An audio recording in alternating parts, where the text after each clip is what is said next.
China's premier has held 4 bilateral meetings during the two-day G20 summit. He's met with the Italian Prime Minister Giorgia Meloni, the British Prime Minister Rishi Sunak, the President of the European Commission Ursula von der Leyen, and also the President of the European Council Charles Michel. And after the meeting with the EU leaders, it was clear that there is a willingness from both sides to work together on areas of common interest.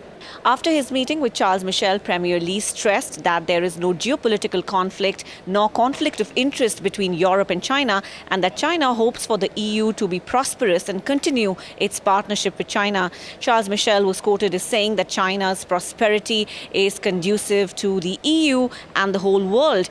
He said the EU has no intention to contain China and that it wants to work with China towards holding a joint leaders' meeting aimed at strengthening cooperation in areas like climate change, security and stability.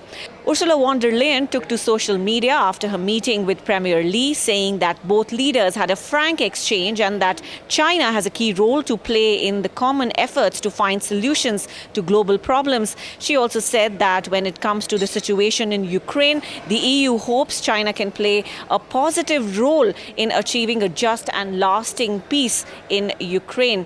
The G20 summit itself is being hailed as a success by the members, given the unanimous declaration in the face of severe divisions. Now, one of the most symbolic and lasting images from this year's summit would have to be all the leaders with their differing opinions and actions gathered together at the memorial of Mahatma Gandhi, a man who stood for non-violence and inclusion of the most marginalized.